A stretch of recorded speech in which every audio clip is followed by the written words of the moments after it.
Here we go, part 3. Let's do this.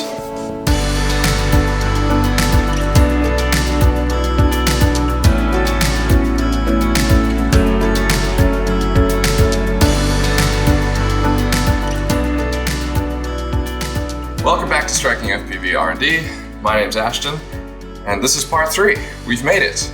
And if you're just joining us, I'll explain. Basically, I've made a little series. It's called Anatomy of a Cinematic FPV Flight, and it's all about how I plan the shot, fly, do the editing, and then also add 3D text. This is the part that I think most people kind of want to see how it works. Some preface to this. I used to be a videographer full-time, and I've done 3D text in my past work before, so that's why I know a little bit about doing it. Doing it with regular drone work is usually a bit easier by virtue of the fact that regular drones, DJI sort of GPS stabilized ones, are usually a lot more stable. And so the shots are a lot more stable, and the camera tracker has an easier time of working out the actual camera movement in 3D space. FPV has a bit of a quirk though, because when we stabilize the footage, the lens distortion is removed or compensated for a little bit, and the real center of the frame is actually shifting around as a result of the stabilization. Because of that, the camera tracker will not produce a perfect camera track. It will do its best. If you use the right settings, you'll get a good enough track, but you might have to make adjustments later. These are sort of the complications that may or may not come up. I'm also going to tackle things like shadows, reflections in the cheaty way that I tend to do it, as well as masking, which is the massive headache if you have a 3D object that needs to be blocked by something in the footage. I don't use rotoscoping because it's too slow. I use manual masking, and I'll show you how I did that. Before I continue though, if you are joining after watching part 1 and 2 and you've seen the original and you haven't subscribed, maybe you want to subscribe. That would be nice. Because I'd like to have 500 subscribers. That would be kind of cool. And in the future, I'll do other weird videos like, can a Cinewhoop carry a 6S21700 lithium ion battery pack? I don't know. We'll find out in a later video. So subscribe. Anyway, that's about it for the preamble. Let's actually get into it. So here we are in Adobe After Effects. It's a little bit similar to Premiere Pro in some ways, but the layout's very different because of a very different workflow. Basically, it's layer-based. If you've ever used Photoshop and you have all those layers and you can build up upon layer upon layer upon layer, basically very similar. In the bottom left corner, we have the actual composition sort of elements and all the individual layers that make up the composition. We have the project thing over here. We also have effect controls for various effects. In the top right area, we have the preview section where you can change settings for making the playback smoother. So in my case, I've set it up to skip every 2 frames so that I get a consistent playback when making changes. I could try to force it by selecting skip to 0 to render every frame, but if the frames are not cached, you see now it's stuttering. That's not good for me in terms of seeing how the shot's going to flow. And then you can also set resolution to 1/3. So it just reduces the number of pixels that it has to render for the preview. So I'm going to leave that at 1/3. We're going to set skip to 2. And just to demonstrate again, I press space and you can see the playback is skipping every 2 frames. And as a result, it's very consistent. And this is going to be very handy for while we work. Now, in terms of the actual elements, I can demonstrate exactly what everything is. So the very first layer is the original shot itself. So if I go to the effect controls here, you'll notice that Lumetri color is in here, as well as 3D camera tracker. The Lumetri color, I didn't actually do in After Effects. That was imported along with the footage from Premiere Pro. You'll see how that works later. And the 3D camera tracker is where the magic happens, obviously. You can see if I click on the element, suddenly all these massive X's appeared. I can reduce the track point size so it's a little bit easier to see what it's tracking. But these are all the points that the tracker have worked out it can easily follow in the footage, and this basically builds up the profile of the world that the camera is moving through, and then it tries to calculate everything from that. If I click off, the trackers disappear. So the next element is the 3D tracker camera. If I click reveal, nothing happens because this is not a visual element. It's actually the virtual camera in the world. And so all the other objects that are 3D will reference that camera position to work out how it's going to show. The first element of the actual text is here. This is the shadow. So you notice when I reveal it, it's just showing the shadow over in the corner here, which is kind of funny. So that literally says Pilwa, because that's the only section of the shadow. The next bit above is the S. So now it says Spilwa. So why are they separate? Well, the bottom one is projected onto the rocks under the water, whereas the S is obviously on the wall. There are other ways to do shadows in After Effects where you create a shadow catching surface and then you place a light, but I find that's often complicated and annoying. So manually placing the shadow is actually easier for me in many ways. Moving on, we have this element. Now this is a funny one. This is actually used a little bit later on, I'll demonstrate, but we do a bit of masking in this shot. It's not super important, but it helps with the final look. The next layer is the reflection of the spillway text. So now you see spillway is reflecting the water despite nothing above. Then we have the front side, which is invisible, and then we have the back side of the spillway text itself. So why have I got two of them? Well, if I move forward here, you'll notice here on the timeline where I'm dragging, the backside text, which is currently facing the camera here, appears until this point. So if I skip ahead to there, you will now see the front side, and it's a different color. Why is that? Well, let's move back a little bit. If you look at this shot, the wall, which is illuminated by the sun, is a white and yellowy kind of color because sunlight. But the wall over here, also concrete, in shadow is blue. And so that's just how lighting works. Stuff in the light is going to be white, sort of yellowish. Stuff in shadow doesn't receive any sunlight, but it is still receiving light from the rest of the sky, which is blue or orange at sunset. But anyway, it's blue for the most part. So when I do the spillway text here, this text is actually facing the camera and effectively in shadow. It's not picking up direct light from the sun. So if I go to the character settings here and check the color of backside, you'll notice that the color of the text is actually set to white with a hint of blue. And then if I go to the front side, which is the side over here, and now check, you can see that the color is white with a hint of yellow. Just makes it that little bit more realistic. And now the final thing that I promised to show you was the mask. So if I scrub to over here, you will now see the issue with the shadow from earlier. It's now appearing in front of this piece of concrete. So the mask, if I reveal it, is designed to eliminate that. And the way it works, if I actually expand this, you can see the shape of the mask like that. Crucially, it's this pink line over there that does the brunt of the work in this particular case. Later on in the video, I will show you the very complicated and annoying masking that I had to do for the very first shot. But for now, we'll deal with this. So let's actually build all of this from scratch.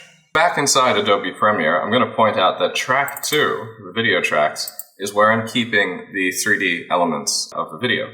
So if I scroll into here, you will notice that the name of this particular track, oh, by the way, I have no idea why this is split in two. I can't remember. It might have happened by accident, but it works, so I'm not touching it. But you'll notice the name of this is Geelong Reservoir Linked Comp 03, and it has the name of the AEP, the After Effects project file. And basically this, if I turn it off, removes the text because that's where all the magic is happening. How I created this, you will soon find out because we're going to be doing it over on this side. If I just lock myself to the beginning of that, the original footage is down here, and this is the first frame where I start adding the text. So what we're going to do, we're going to press Ctrl K, which will cut the footage there. If I move towards the end, where I know that there's no more 3D text, so I've flown past all of it by this point, I can then Ctrl K again, and that gives us this section of the clip, which is just there to there. It's still in the timeline. It's all good. Here's the point. Here's the thing we need to do, is to right-click and replace with After Effects composition. Now, if After Effects isn't open when you do this, then Adobe Premiere will automatically open After Effects, and then it will ask you to save a new project file. So then it's going to do some weird things. So in this case, it says select a look or LUT. The reason why it's done that is because I already color graded this, and the Lumetri color thing is already in the clip, and so it wants me to tell it where that is. So I can go to my documents, Adobe Premiere Pro LUTs, and select the one that I use, Cine 5. It's then going to reference that in its Lumetri color thing under Creative, Cine 5, and then now we're actually in After Effects already, and it's ready to go. So what's the first thing we need to do? Well, camera tracking. We need to know what the camera is doing. So you can do that one of two ways. You can go to Effects and Presets where there's a 3D camera tracker, or you can also go to Tracker, except those options don't show, which is odd. If you go back to Effects and Presets, we could drag the effect on there, but then it's going to tell you 3D camera tracker analysis doesn't work with collapsed transformations. I was very confused by this at first, but basically there's a little thing over here. If you mouse over it and it says, for comp layer, collapse transformations, for vector layer, continuously rasterize. I'm not 100% sure what this does. All I know is that we don't want it. So if I turn that off, now the camera tracker says analyzing in background. If I delete that and then go back to the tracker thing, suddenly all these buttons are now available, and I can do the same. We can just click track camera, and it starts doing the thing. A little bit of a warning, it's not that important, everything's good. But it's already started analyzing. We need to change some settings. So under here in the options, we have shot type, and we have fixed angle of view, or variable zoom. Here's the thing. Because the footage is stabilized, and the cropping is moving in and out, that means that the zoom of the shot is actually changing. So if we were to tell it that the angle of view is fixed, the camera tracker would basically blow its mind and be confused. So you need to set that to variable zoom for what we're doing. It looks like that's actually it, but the reality is there's more. There's an advanced tab, and we have solve method as well as detailed analysis. Detailed analysis, to my knowledge, simply adds more tracking points. The issue with that is it's slower. The benefit of that is that it produces a better track. So just always turn it on. If it takes longer to do, too bad, deal with it. It's going to produce a better result. And the final thing, which I mentioned earlier, is the solve method, which is typical, mostly flat scene, and tripod pan. Well, we're flying around, so it's definitely not a flat scene. And it's definitely not a tripod pan, so auto detect will probably work it out, but just to be safe, put in typical and we should be fine. And now it's going to start processing. Up here, you'll see time remaining 2 minutes, 23% done, and it even tells you how many frames it's successfully analyzed. So at this point, you just have to wait it out. 2 minutes is a long time, so you could go make a cup of coffee, tea, grab a Red Bull, shot of vodka, up to you. I don't judge. The thing is, you could also use this time to visualize in your head about how you're going to do the 3D text and everything. And as much as I think that that's a good idea, I find it doesn't help that much. In the end, you're going to have to work within the limitations of what the camera tracker can end up doing. So if we actually reference one of my other videos, I'll just overlay it here. I did a fly-through of an event called Fist 5, a complicated acronym. But basically, I put 3D text elements in that to kind of help with the wow factor of the video. It was just a throwaway, very out of nowhere, no planning. And while I was doing it, because of the shape of like flying into the exhibition area, and because of the cropping from the stabilization software, the camera track did not work perfectly on various elements. And if you watch the video, you will even see that I think it's behind the text. The visibly doesn't appear to be holding its position perfectly in the world because the tracking data is not perfect. And this is what you have to understand.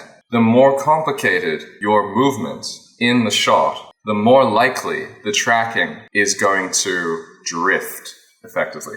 And drift is the idea that it should be here, but the longer the track plays through, the camera ends up being somewhere a little bit different.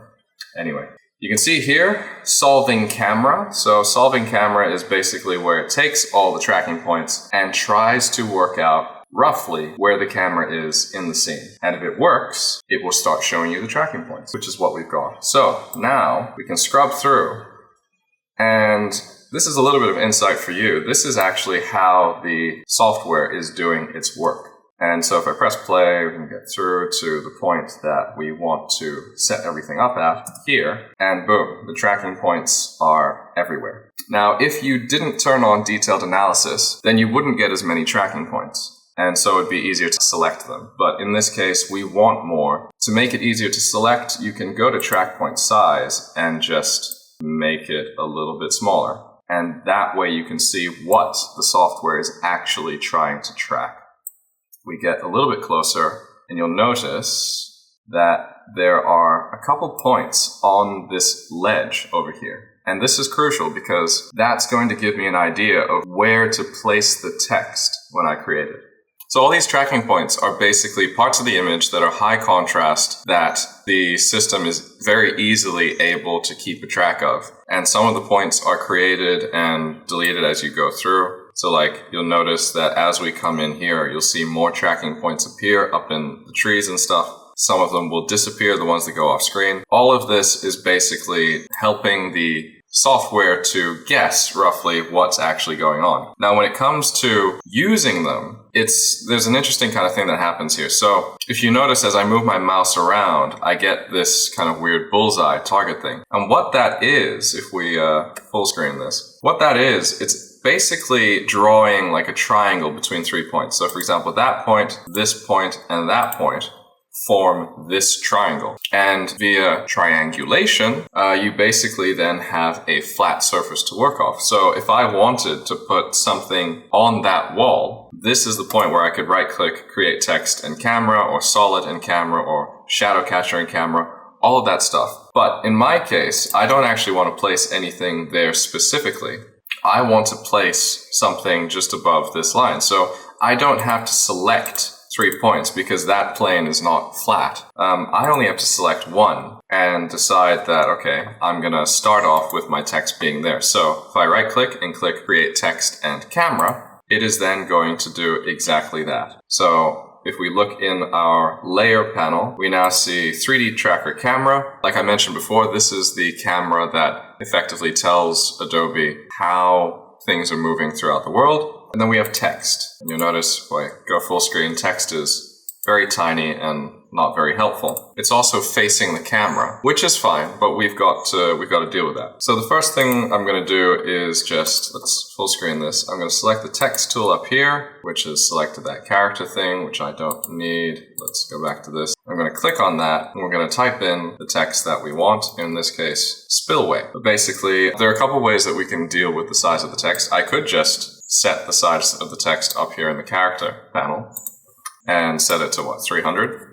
That looks about right. The alternative, if you don't want to do that, you can leave it there. You can go into the layer itself, expand it, go to transform, expand that, and you've got scale over here. And so you can scale it up that way. I'm not going to do that because I want the scale to be set to 100 for whatever reasons. It's nice. Let's just type 300 for the text size up in the top right corner. And now we've got this look. Now earlier I also mentioned that the color of the text, it can be a white object, but in reality, if it's a real item in the world, it's not going to be perfectly white. It's actually going to be slightly different according to the lighting. So since this side is facing us, I'm going to go to the color selector and I'm going to do what I did in the previous thing and just set the color to be ever so slightly blue, like so. And the other thing you could do, if you wanted to sample a real color in the scene, let's say this concrete over here, the concrete is gray-ish. So if I select that, obviously it's too dark, but now I've given myself a reference for the kind of shade that it needs to be. Then I can go to HSB and set the brightness to be a little bit more like it's white, like so. Except this color may be a bit too strong here. So I can reduce the saturation. That's going to pull us across to this side. And now I feel like maybe it's too bright, so I can bring the brightness down, or I can just click around here until it kind of feels right. So I'm thinking that looks appropriate. It's hard to tell now because it's still facing the camera. What we then need to do is make it look like it's actually in the scene. So first things first, because the point that I clicked on is actually on this ledge, this is a perfect way to kind of make it look like it's sitting on the ledge. And the way you can do that is using this transform gizmo. It's called a gizmo, believe it or not. You can move it around like so. I'll just undo that. Up or down, blah, blah, blah. Left or right. I don't need to do that yet. I do need to rotate. So if you click on these, you can then rotate them in various ways relative to its own position. So what I'm going to do is I'm going to rotate it so that it kind of fits on the surface like so. Then I'm going to move it away from the camera. And that's, you see how it's roughly following the ledge. I can then lift it up. And then if we move the camera like so, you can see. So this is the weird thing, right? When I first placed it, it kind of looked correct, but it's actually not.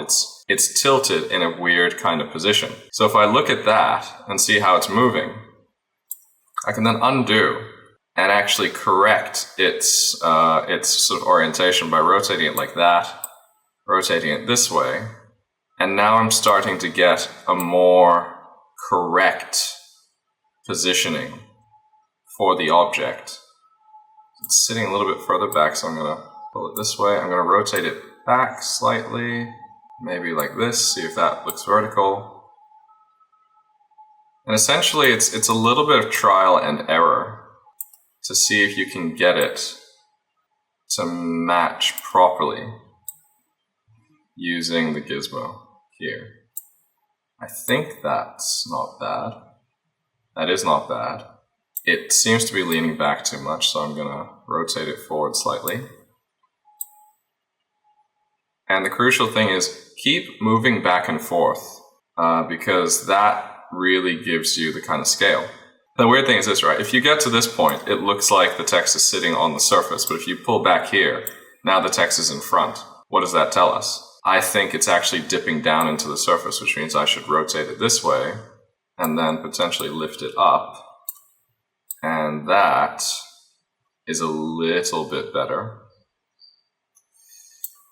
I think we need it to be a bit bigger as well, so let's 360, maybe even larger than that, 400. There you go, 400. It needs to rotate like that, touch, rotate back a bit. I think we're getting there, and then lift it up again because I actually want to fly through it. And you see this positioning here, it's definitely not in line. So once again, I can pull back and rotate it this way. And then fly through again. So that seems more in line with the surface. And make sure I'm not actually hitting the text, I'm flying through it. That's good. And then check the sizing and positioning.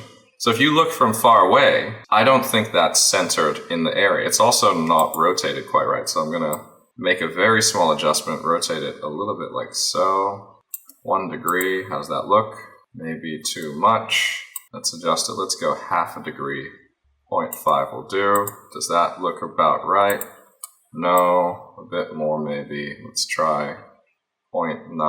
Can I get 0.9? Minus 0.9, come on. There we go, minus 0.9. I'm happy with that, and I'm going to click again. We're going to move it to roughly the middle. That looks about right, and we'll just scrub through again. Look at that, not bad. And do we hit it? Do we actually hit the text? We do, we go through it. Now I think spillway could be larger than that, so let's try 450. Okay, 450. Again, do we hit the text? Do we go through it? Yes, we do. We hit it. We're going straight through it. So let's just move it a little bit over here. And how are we doing? Keep going a bit further that way. It's not in line anymore. There we go. 0.2. Move back again. Still hitting it. Maybe if we move it down. Okay. So we fly through the gap. Yeah, we do. And there we go. We press play.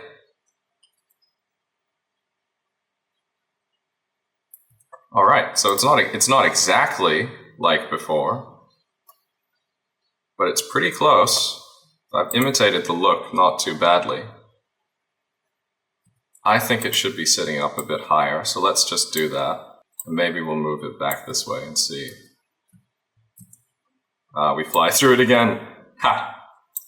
Let's get that over here. There, now we don't fly through it. And where is it?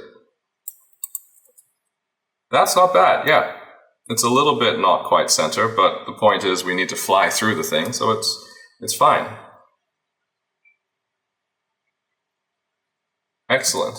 Now remember earlier I said that the color of the thing sort of changes. The other side should not be blue, it should be kind of yellow. So here's the thing, what we can do. In Premiere, you can just tap left and right to move back and forth. But in After Effects, because the arrow keys are used for manipulating layers individually, to scrub through the timeline, you need to hold Control down in order to go back and forth. So I'll hold Control and left to tap through, and we'll find the point where the color should change. So I would say that this is the first frame where the other side of the text should be illuminated. So I'm now going to just close that, click on Spillway, and if I'm right, the shortcut is Control-Shift-D.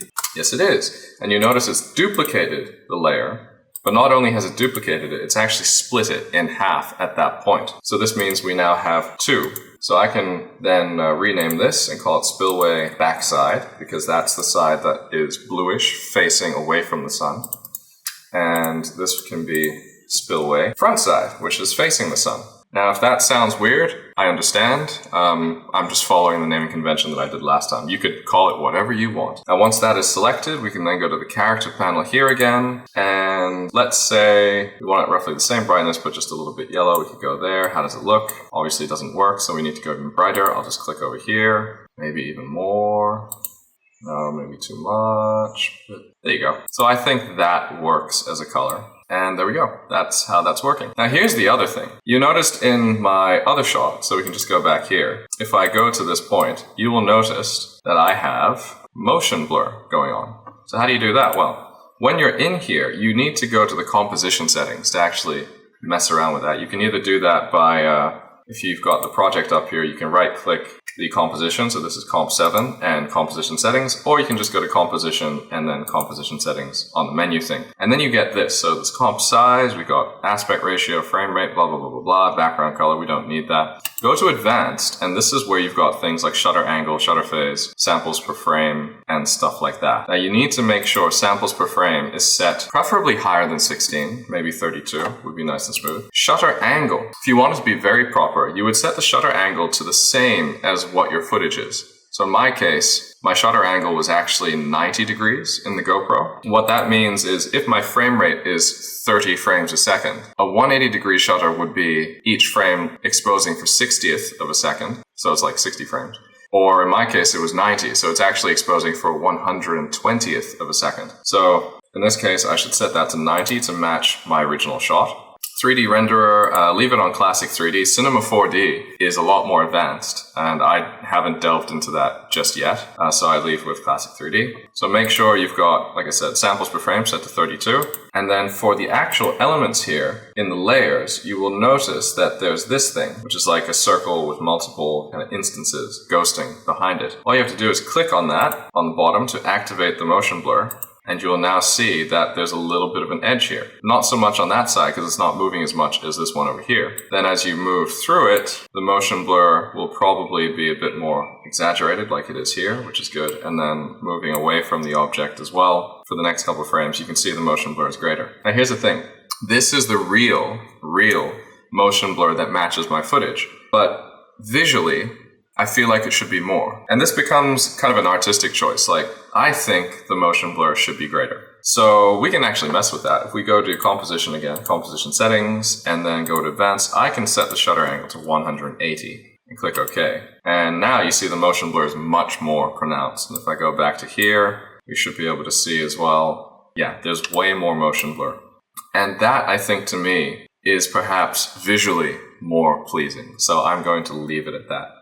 Now, if we press play, we have our 3D text going through. And that's the end of the tutorial. Like, subscribe. Thank you very much. Goodbye. No, okay. But if you only needed 3D text like this, then it's done. I mean, that kind of works. You don't pay too much attention to it. I think it's not bad. But we want to make it just that little bit better. And I've just realized that I think it's a little bit too blue, so I'm going to do this. Okay, I'm happy with that. All right, so the next step. For me, I would say the next easiest step is going to be the reflection, because the reflection is going to be directly underneath. That's basically how it works. So as long as the text is oriented roughly level, we should be able to add the reflection relatively easily. So what we're going to do is we're going to select spillway backside. I'm just going to copy paste, Control C, Control V. It's probably Command C and V if you're on a Mac.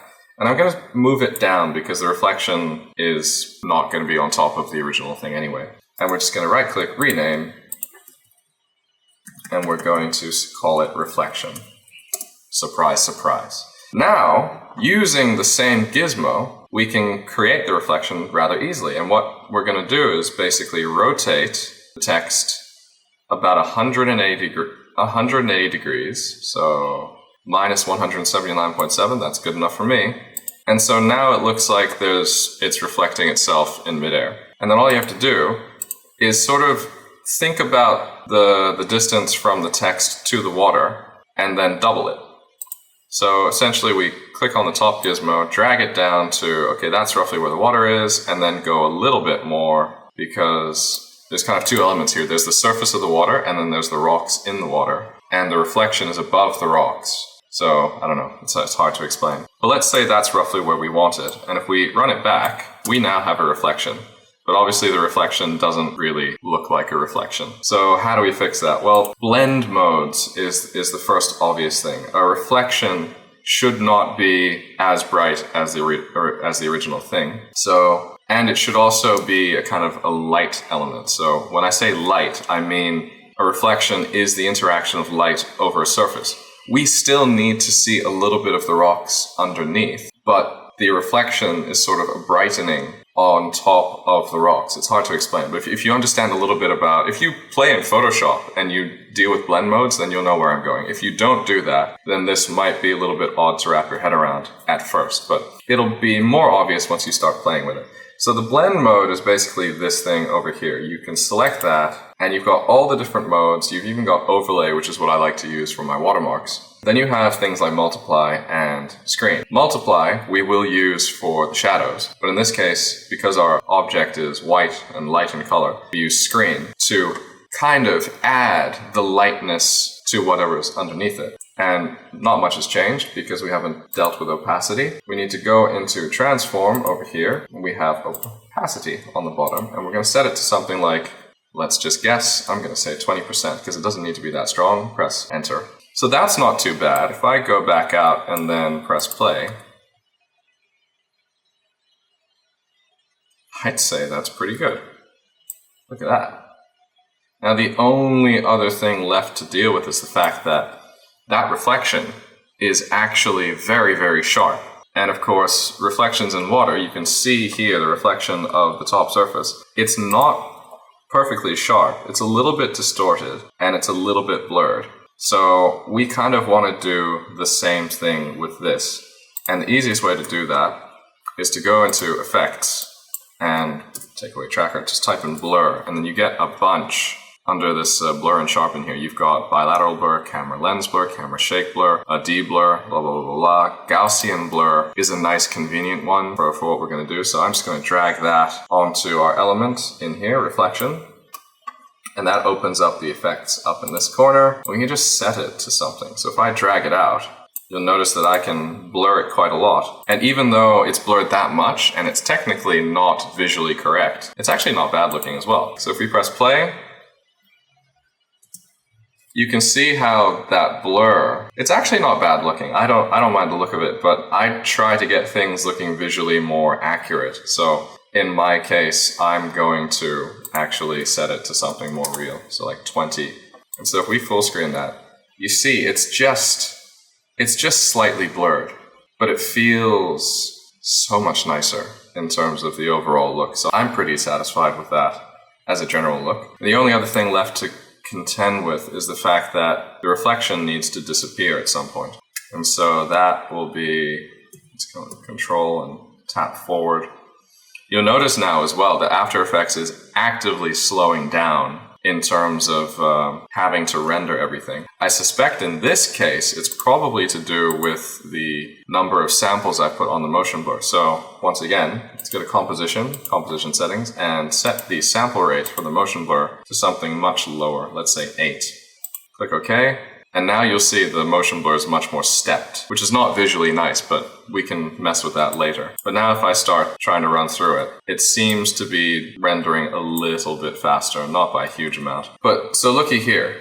This is where the reflection starts to break. Right now, if you look at the angle of where the spillway is versus where the water is, realistically, you should not see the reflection there. The reflection is actually in the shadow of this ledge, which means that reflection cannot exist. So the point is the reflection needs to stop working pretty much at this point. It needs to get masked out. Or if you're lazy like me, you could just fade it out. So remember that we can keyframe certain things. Let's just say I want it to not become obvious from this point. I can then go to opacity and click the little stopwatch. And that now says that from this point, it's going to be 20% opaque or 80% transparent if you want to go that way. If I tap forward, control arrow keys to do that, and get to the point where it just should not exist anymore, like here, I'm now going to set the opacity to 0. Click OK. And then because it's basically invisible from this point, I can then click on the end of the layer and just have it end at that point. Now if I tap back, you will notice that the keyframing has made it so that at this frame, brightness, the opacity is 5%. As we go further back, it becomes greater and 9%, and it keeps building until it hits 20%, which is what it likes to be. So if we run that as a playthrough, it's actually not very obvious that I've just faded it out. And this is the cheeky thing. You could do it properly and mask it out, and you will basically learn how to do that as I continue doing the tutorial. But if the transition or the mask that needs to happen is so momentary, fading it out when it's kind of not the center of attention means that somebody watching the clip for the very first time probably will not notice it. And the only time that they'll be like, there's something wrong there, is if they play it back again and again and again, analyze the frames, and they're like, oh, he cheated. It's like, well, that's kind of the whole thing. You'll see this in visual effects in movies where stuff doesn't make sense if you pixel peep. We call it pixel peeping, where you look at the individual pixels, the individual frames to find the faults. But in motion, as a whole package, it's not noticeable. So this particular case, totally not noticeable. But if you really wanted to, you could mask it out, and that would be the proper way to do it.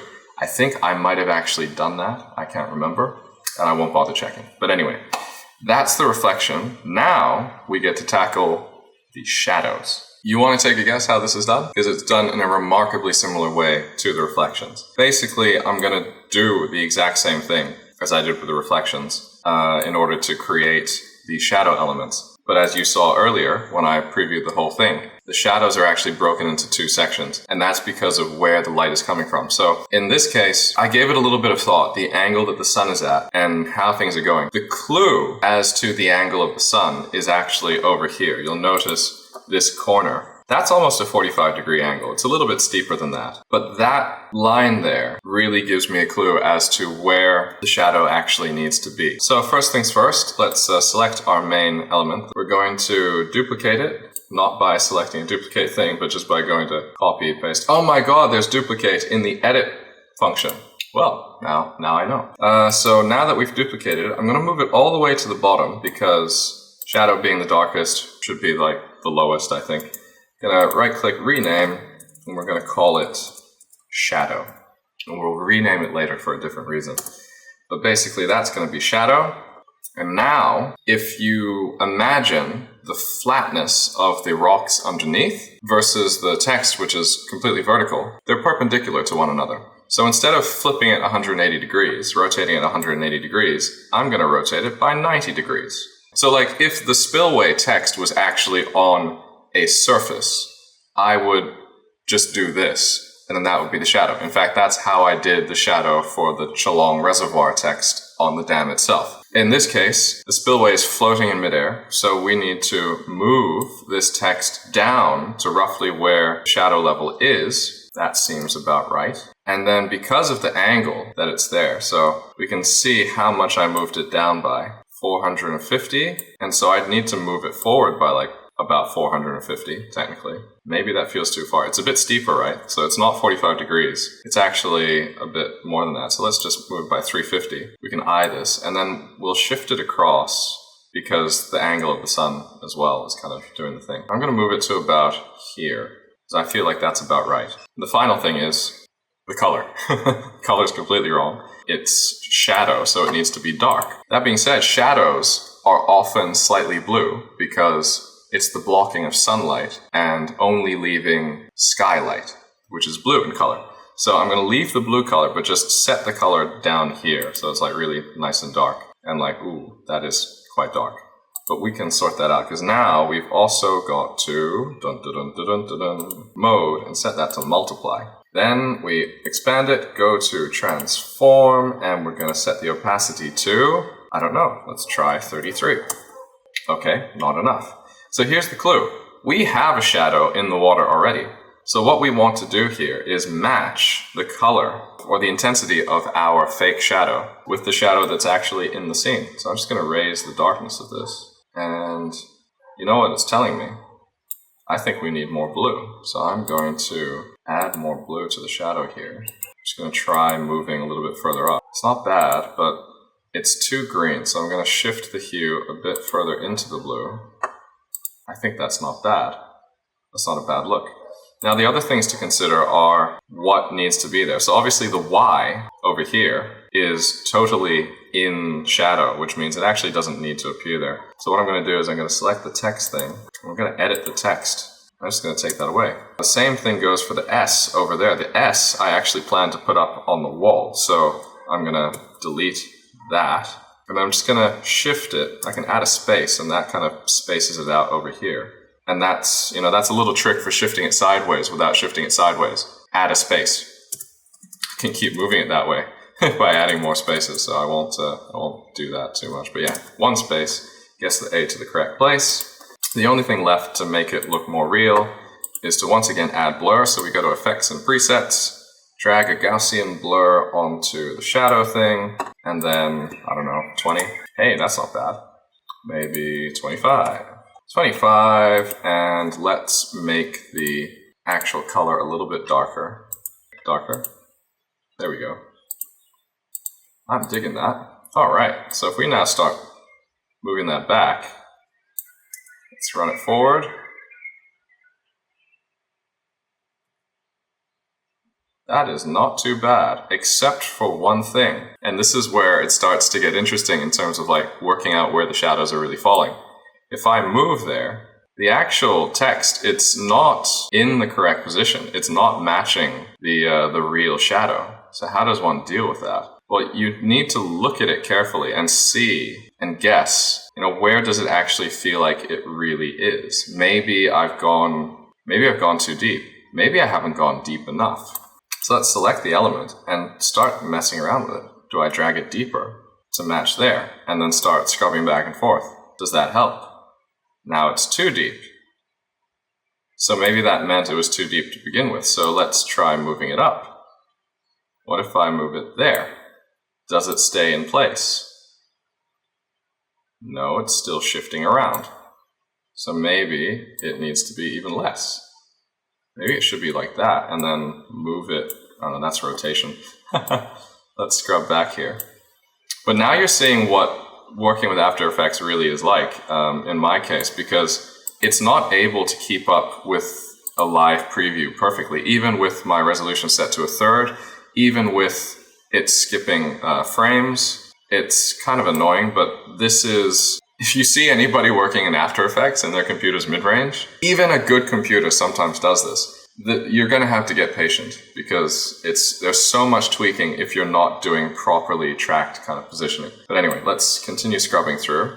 Now notice here, it seems to be holding its position quite consistently at this point. Yeah, look at that. So that tells me when I first created it, I moved the shadow too deep, kind of through the rocks behind it. So now I've lifted it up and pulled it back, and as I scrub back and forth, it seems to be consistently holding its position.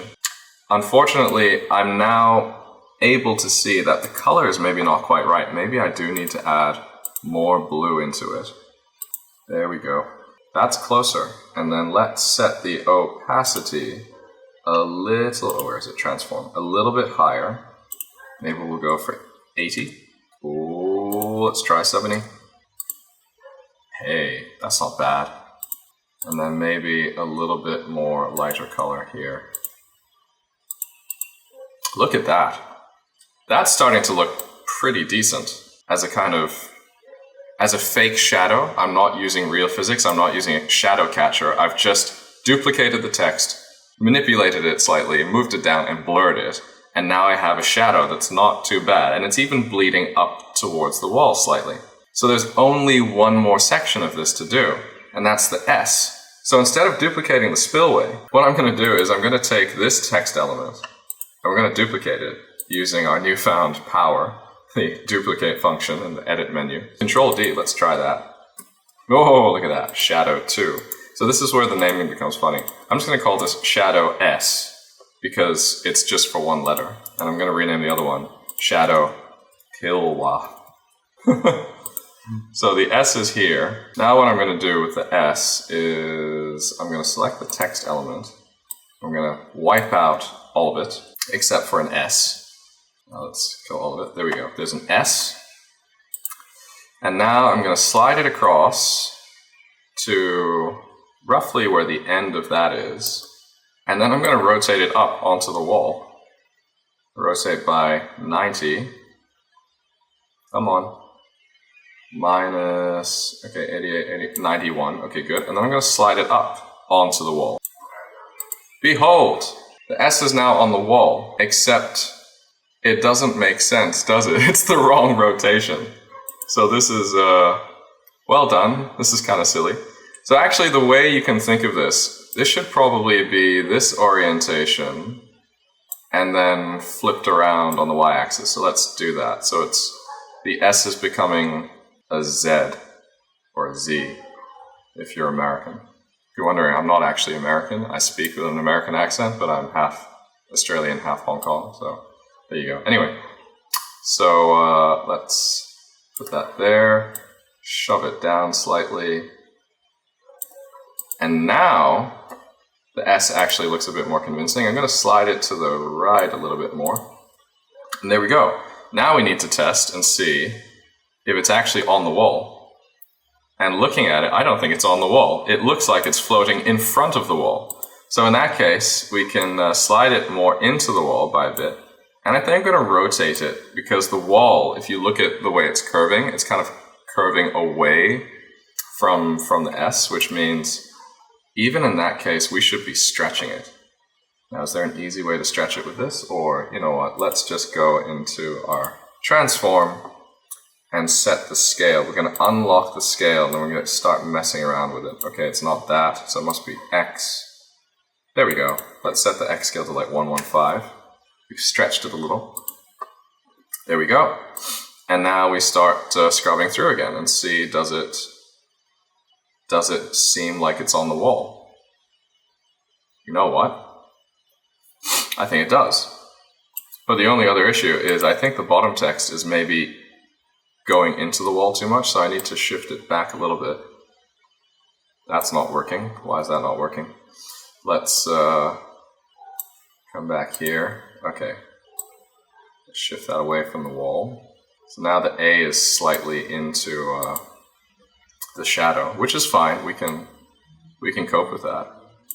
Or if we really wanted to, I could also mess with its scale and shorten it slightly by unlocking the scale here and setting the X scale to like 90.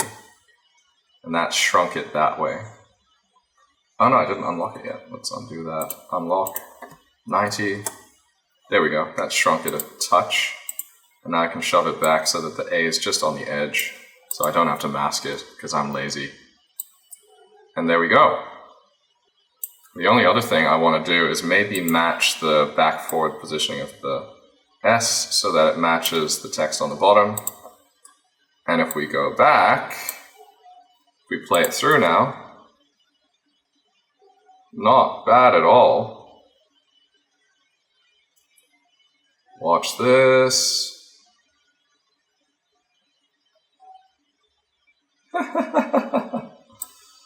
Oh, interestingly, as I pass through here, because of how long the layers are, yeah, the text elements, let's just tap through here. The text elements completely disappear after we've passed through the text.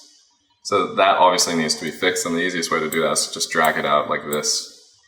And now if I tap through, it will remain. And here's an issue. So notice the positioning of that. If I keep going, that shadow is now going off the wall. So this is where the little tricks that I've done start to break down. And the simple solutions for things like this are, for example, I could just select both these text elements like this and shift them closer to the wall. And you'll notice, like, it's not breaking the illusion. Like, technically it should be. But because we're not, like, optical mathematicians, we look at stuff and, like, if it feels good enough, it feels good enough. So having it like that is actually not bad. I can undo it and move it a little bit further away. So, like, maybe that's a little bit too close because of, you look at, how far away the S actually needs to be from that ledge point. So I can pull it back again. Let's put it there. And now let's test it. So I'll tap through. God, the playback is so janky. And hopefully, oh, come on, don't go off. Don't go off. It's gone off. Oh no. So in this case, maybe a little bit of masking is required. And that's not the worst thing. And then just over here, oh, the shadow's just going over the ledge there too. So yeah, masking might be the solution in this regard. Or the lazy thing, I could opacity, fade it out as we get past it, which would be the cheeky way. But I promised that I'd show a little bit of masking. So let's move this to a position where masking really is required, just to demonstrate. So I'll move it to about there. Tap through a couple times, and I believe the shadow will now eat into that bit a fair amount. So we'll definitely need to do some masking to take care of it. And in the case of the S, here's what I'm going to do instead of masking it. I just need it to not come off the wall, right?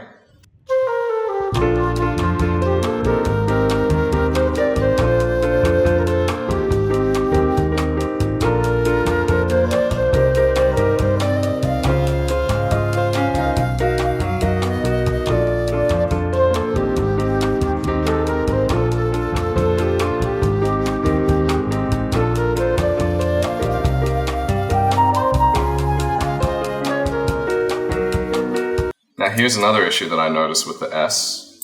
When I'm far away, you basically can't see it. But it should be. It should actually be visible from this point. The same thing goes for the actual shadow on the bottom to some degree.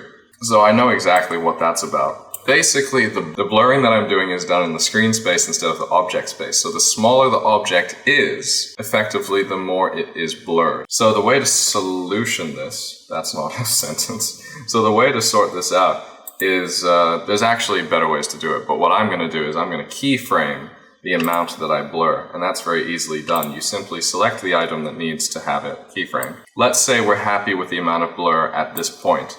This can be our base point for the keyframe. We go to Effects, we select Gaussian Blur, and you'll notice in the effect controls up here, you then also have the stopwatch. So I'm going to set the stopwatch there. This is our starting point, and if we expand this, you'll notice we have a keyframe there. I'm going to do exactly the same for the other one, which is the bottom shadow. Then I'm going to pull back to a point where it's like, okay, come on, we need to be able to see it from here. So that is a good point. I'm going to guess 5% blur, or actually 5 pixels of blur. So we're going to set a 5 on that, and on the other one, we're going to do exactly the same. Select Gaussian Blur, and 5. And now if we play through, so you see from here, the S is not as blurred as it was before. And it gets more blurred as we fly a bit closer. So there it is. That's all right. Now the only thing I'm sure you're also thinking that's not quite right either. I'm not quite satisfied with how the S is fixed for this particular shot there. In fact, I can tell that the S really, it is actually floating in front of the wall. So what I think I'm gonna do, let's try to properly fix this rather than do the band-aid of sliding things around, because that band-aid is also what I use for when objects don't hold their position, not because I've put them in the wrong place, but because the camera tracking is not perfect. I need to hammer that home. The camera tracking isn't perfect because of the fact that it's dealing with GoPro footage where the real center of the image is sliding around because of the stabilization, and the lens distortion is an unknown because we haven't inputted and because the center's sliding around. You will get drift. And so keyframing movement can kind of solve that. In this case, keyframing movement to try and get the shadow to be in the right place isn't working as much as I hope it might. And this is something that you'll need to get your head around that. So like I might try to fool myself like, yeah, this will work. No, it's not working. So let's go to our keyframes for position, and I'm going to turn that off. And that should just leave it in the same position. So now it's not sliding around and it is going off the edge. My thing is, I still have a feeling that it's a little bit in front of the wall instead of on the wall or in the wall. So I'm going to go out to this point and I'm going to see if I can slide it further into the wall by a little bit. And then I'm also going to rotate it a touch to this way, so that it's projecting, it seems to be projecting onto the wall a bit more. Now, if you were a professional 3D artist person, dude, you would probably do this in something like Cinema 4D, recreate the wall in 3D with all its curves and turn it into a shadow catcher, and then set up a real piece of light in the scene. That will be more time consuming than this, but it will produce a much better result if you get it right. That's something I'd like to learn one day in the future if it made sense to do so, but for now, I'm still gonna see if I can fake it till I make it. So if I do that, I still have this feeling that, look, it's definitely in front of the wall. So once again, let's full screen this. I'm gonna grab the Z and I'm gonna move it into the wall even more. Click off so it looks clean. Ooh, look at that. So here's a problem now. It's much further into the wall, but the real shadow is now not matching. So that means I need to slide this sideways to match again.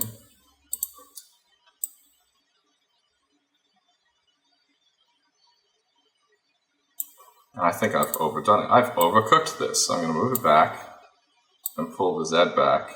Oh, not that much. Come on. Pull the Z back by like 50, not 200. Ah! Can I do it from here? 62. Okay, try it again. How does it look? That's holding steady-ish. Yeah, you can see it on the wall a bit easier. So that keyframing for the blur is not bad. Let's blur it a bit more. 10. Let's blur it a bit more. 15. So I don't want the shadow to be super obvious on the wall at this distance. Yeah. Yeah, that works. How does it look? Oh, you know what? I think I've solved my own problem. That is holding itself on the wall. Not too bad. Yeah, the shadow's clipping there. It comes, oh, it disappears too early, so I've got to drag out this part of the layer. Yeah. I have fixed it! We have fixed, not we, I'm doing this by myself, you're just watching. I have fixed it, you know. It's, what I say, every time you achieve something, save, Control S, Command S, save your work when you're happy with it. Right, so the last thing to do on this particular piece of footage is the masking. So I'm liking the whole overall vibe of it. If I press play, it's playing back smooth. We've got all the shadow elements and everything. So I basically recreated the shot with slightly different settings, different positions, but that is the whole process. So in this case, not like my last video where I've just copy-pasted the music and the sounds when I finish showing one bit. We have fully recreated this shot from scratch, so you can see exactly how the process worked, which is great.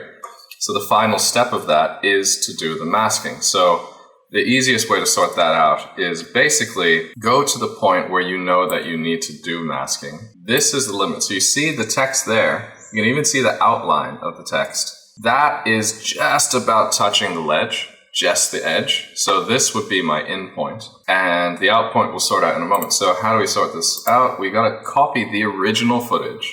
So Control D to duplicate. That took a while to duplicate because it's also duplicated the 3D camera tracking stuff. So we can delete that. We need to leave the Lumetri color in there. And now we need to pull it on top of the thing that we need to mask out. And that is the shadows. So I'm going to move it above there. And as you can see, the shadows now disappear. Yep, shadows are gone because this element is on top of them. So if I then go back to where we actually start the masking from, I'm going to hide that first so we see the limit. Yeah, so this is the point where the masking needs to begin. I can then select this element, the actual footage, and I'm going to cut it down to just there. I'm going to skip ahead, again, Control arrow keys. I'm going to move forward until the 3D text is no longer on the scene. So that will be about here. So that means our footage can stop at this point. It also means that the shadows can stop at that point for the lower section. And now if we move back, if I unhide the masking, that means it's going to basically not exist until you get to the point where it needs to begin. So there, no mask, mask begins, and then it disappears again later. So this is where we need to create the actual shape of the mask. So we're going to go to the beginning of where the mask begins. And if we go to Layer, we have all these fancy options here. We're just going to select Mask and create a new mask. And what's happened is, if we expand this, it now has a Masks section over here. And Mask 1 has this color, which is this teal kind of color. And now you're looking at the program area. There is that mask. If I try to drag it around, annoyingly, it drags everything. Now, I'm not an expert at how this works, but if you hold Shift and click on one of the corners and then drag it around, then you have control of just that corner, which is handy. Let's quickly undo that. But you saw earlier that by shifting it, you saw earlier that by shifting it like so, you can actually see the mask revealing the shadow, because the reality is the mask is this. If I hide the bottom element, this is what's happening here. Yeah, weirdness. Anyway, I will undo that. Let's, for fun, actually turn off the base layer, and now we're going to create the shape of our mask. Crucially, this is a mask that's kind of easy to do because the main masking point is almost a completely straight line. So all I would have to do in this case is, again, hold Shift and click on the corner that I want to move. Just click once. And then now I can individually click and drag that corner and move it to roughly where I need it to be. There. Then we're going to take the other corner, again, just click and drag it, and roughly there. So that is effectively the beginning point of our mask. So if I turn on the layer beneath it, you can now see that that's roughly right. Now here's the other interesting thing. You will notice, I'll just move this line a bit. If I full screen this, because of the motion blur and the footage and everything, that line is actually not that solid. It's just a little bit soft. And the way to solve that is, if you tab out, you open the mask settings, and there's also this thing called mask feather. And feathering is the act of taking a hard edge and kind of blurring it so that it's not as obvious. So if I set that to like 30, I can turn off the back. You will now notice that if I now deselect the mask so you don't see it, this is what happens to a feathered mask. It basically blurs it by the amount that you feather it. So the solution is to set it to something like 5, and that makes the blur amount not dissimilar from the actual softness of the edge. So if I now turn this back on, you can see this is our starting point. But of course, if I start scrubbing through the footage, the mask is not following the footage. This is where you have to manually deal with it. And the way that I tend to do this is I will skip a couple frames and then do keyframes, and then I'll review the individual frames to refine the mask. So how does that work? Let's go to mask path, and you've got the stopwatch, so you click that, and that's now set a keyframe for the very beginning. I'm now going to control right arrow to skip ahead, let's say 5 frames. 1, 2, 3, 4, 5. And at this point, I'm now going to shift click and then drag this line up to this point, drag that line up to that point, so that it roughly matches the footage. And you can see how I'm removing the shadow by adding the mask there. And then I'm going to continue another 5 frames. 1, 2, 3, 4, 5, except that's the end of the whole thing, so I don't need to do 5 frames. I'm going to go to here where the mask still exists, and we're going to do the same. We're just going to drag that there, and we're going to drag this here so that the mask is correct. And now if I go backwards, in between the keyframes, you can watch the mask move. And this is where it becomes fun, because if I go between keyframes, you will now see where the mask is not matching up perfectly. And this is where I will then individually come in and just fix it, which in turn adds another keyframe at that point. And then I just review all the intra-frames to make sure that it's working correctly. So here, I think I'll just shift that up slightly. And so now I've ended up, if you look at the bottom right here where the keyframes exist, I now have a bunch of keyframes. I can actually zoom in there. And it's still interpolating at certain points. So like here and here, there are no keyframes, but the mask is following along good enough. Same with this. So I'm only adding the keyframes when the mask goes off a little bit. So if I now deselect this and select something else, let's just deselect all of it. And I'll zoom out again. If we now go through this, you'll notice that the shadow that used to bleed is no longer bleeding through. And we can review that by hiding the mask. So if I do this, that's where it should be bleeding over, but I add the mask back, and it's doing that. And if you want to see the weirdness that is the mask, it basically is doing this. And that's how masking works. But this is a very simplistic mask. So we'll delve into this later, but let's say that we're happy with this particular piece of footage. The only thing left to do is sort out the terrible motion blur.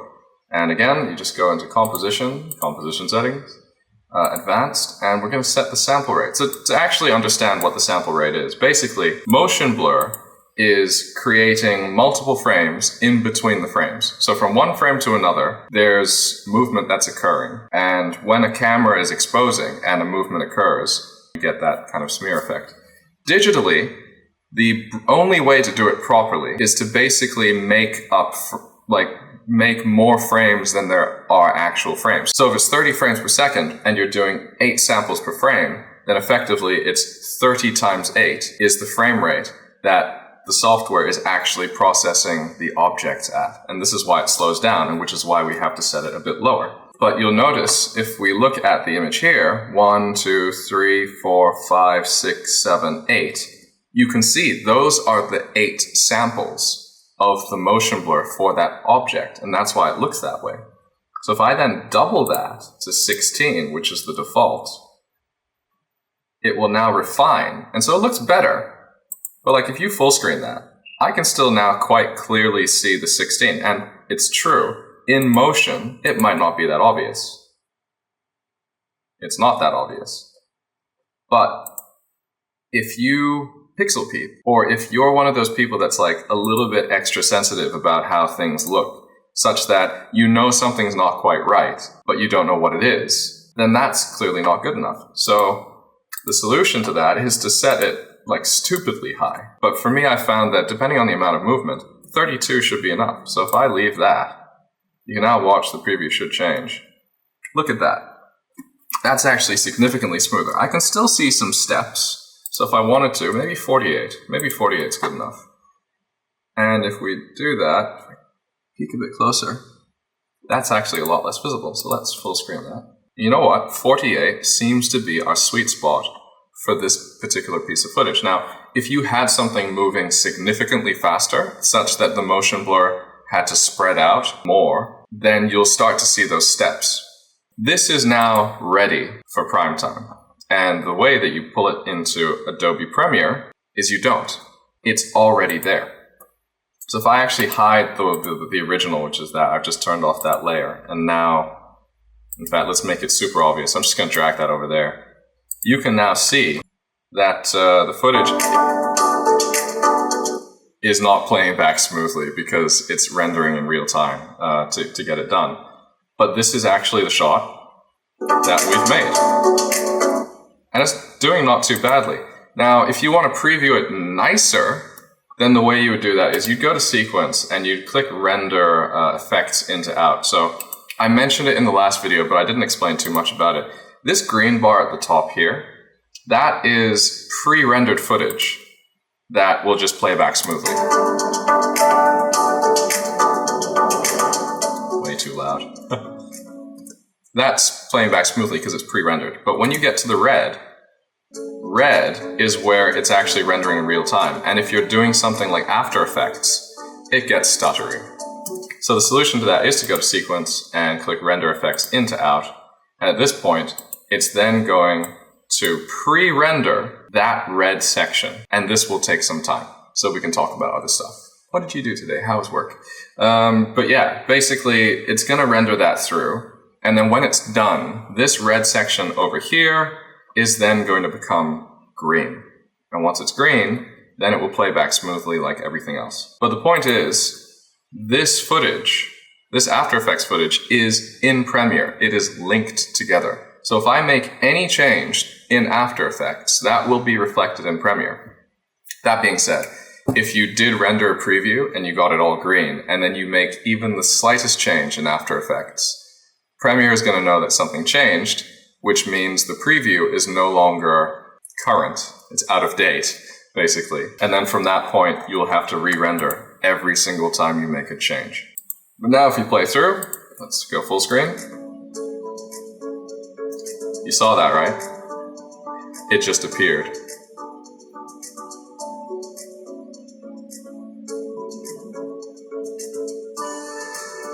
Done. That's the shot. But again, it just appeared. So actually, how did I solve that earlier? Well, if you notice that when I first created this, I had the element on top of something else, right? So actually, the solution to this is to drag it up, take the clip that was originally there, fill it underneath, and then go to, I actually have it saved in my favorites, cross dissolve, but you can search here, where is it? Cross dissolve there. And just do a fade in. Undo that. There we go. Render Effects into Out. And once again, it's going to take its sweet time. All right. It's rendered the first section. You see that's turned green, that transition point.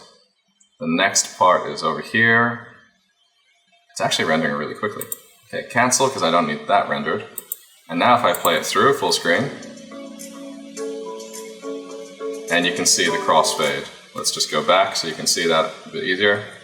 There you go. So that's actually what I did. It crossfaded in there. Now you might be asking, why didn't I, just have the footage come from here? Well, look at it. If I came in from here, look how cropped in this is. Look how much motion blur this is. And look at where the spillway is. So if I actually tracked it from this point, in fact, I think I tried, the camera track failed.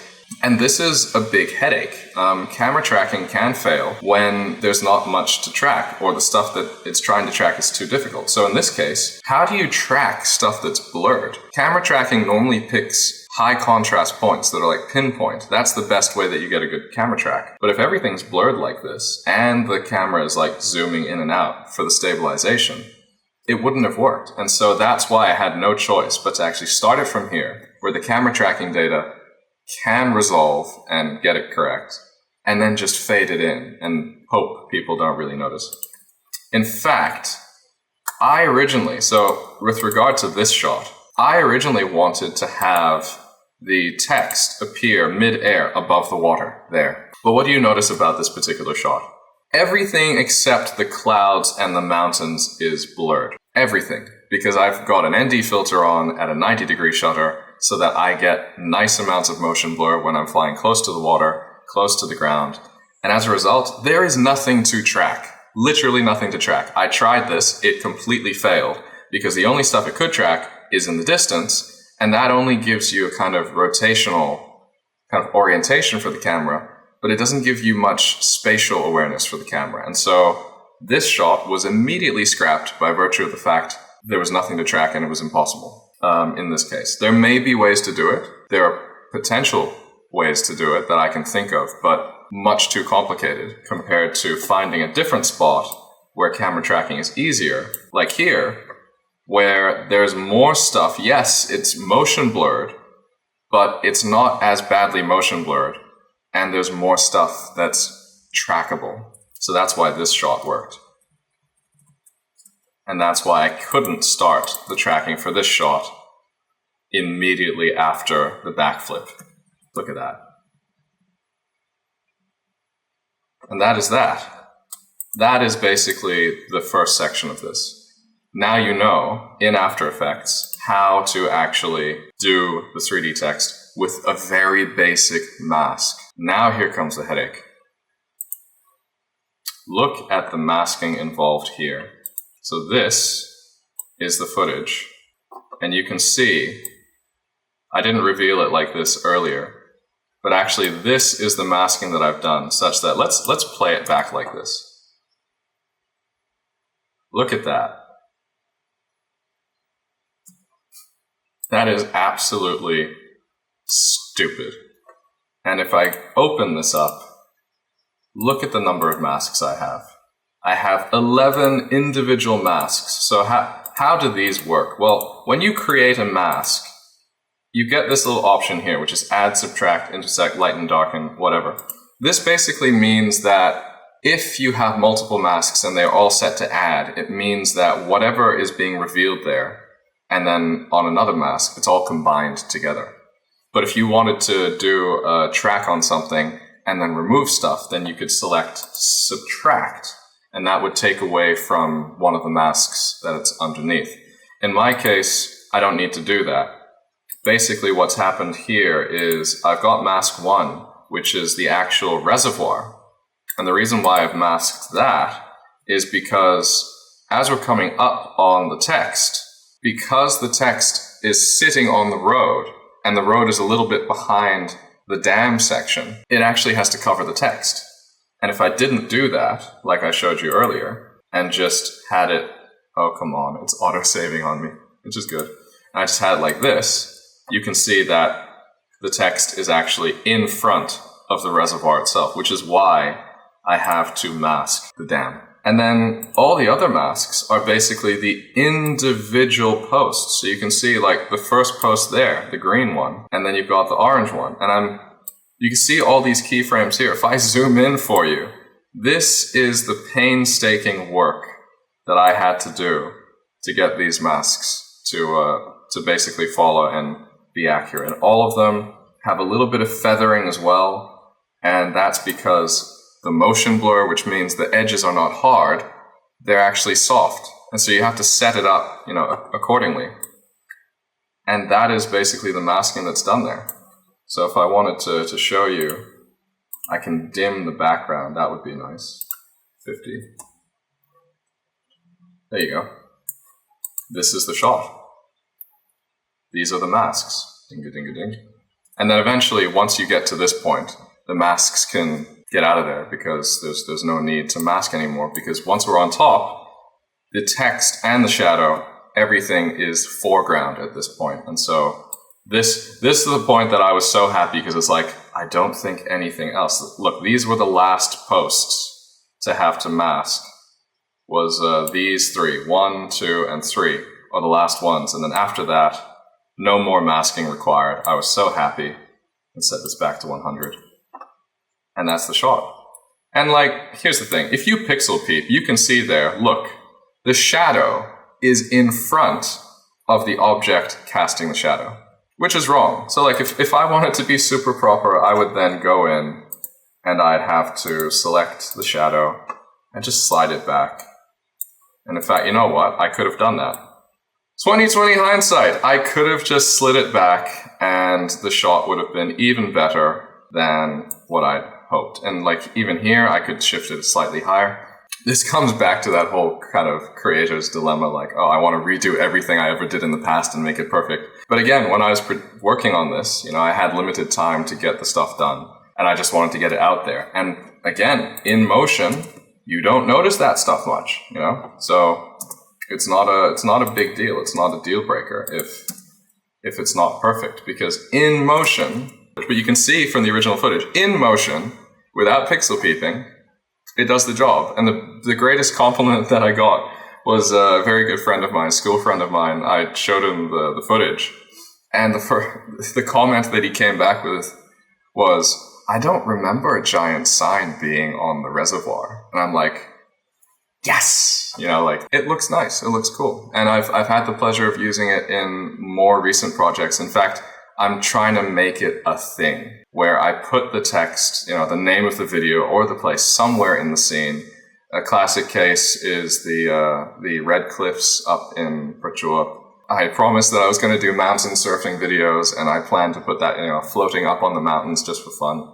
So yeah, it becomes a nice little challenge, and it's good to practice at this point, because if I take on any future jobs that involve 3D text, I'm going to have all these videos as past experience, and I'll remember the little tricks that I did to make something fit better, to light it better, to blur it nicer, to mask it easier. That's the thing. If you want a shot to look good, then doing the whole masking stuff is fantastic, but you have to weigh up, like, is it worth it? Should I put it there? In this case, I totally am happy with how it came out. You know, focus on the shot itself. If it requires masking, okay. If it doesn't, fantastic. Don't prioritize putting the text somewhere that requires masking, because you're making more work for yourself and it might not necessarily look good. That's it. That's the end of the video. Part 3 is done and dusted. It's been a long journey the last 3 weeks working on all of this, but I'm glad it's finally done.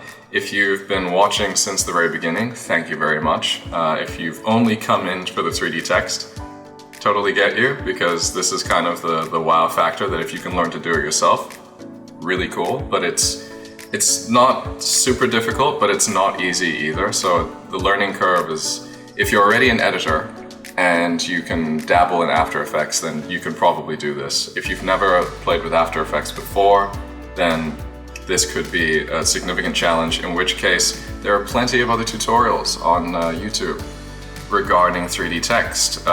Not necessarily FPV based, or at least I haven't seen any because I haven't searched for tutorials in a while.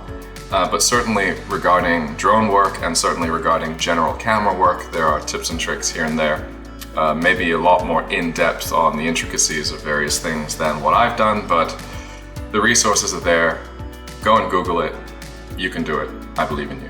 But yeah, if you have any comments or questions, you know, please leave them down below. If you liked the video, please click like, and of course, subscribe, click the bell icon and all that stuff if you want to see future videos from me. Probably not going to be as much stuff on the computer. I'm probably going to start flying this drone and doing the head tilting stuff, or indeed, like I showed you earlier, seeing if that drone can carry this chunky battery. Some ideas here and there, but if that's stuff that will interest you, then yeah, please come back for more. And of course, if you know anybody else that's into FPV and this kind of thing, then by all means, share my videos as well. That would be really nice. See if I can get myself to like 500 subscribers or something. But anyway, totally up to you. Don't worry about it. Thank you very much for watching, and yeah, I will see you in the next video.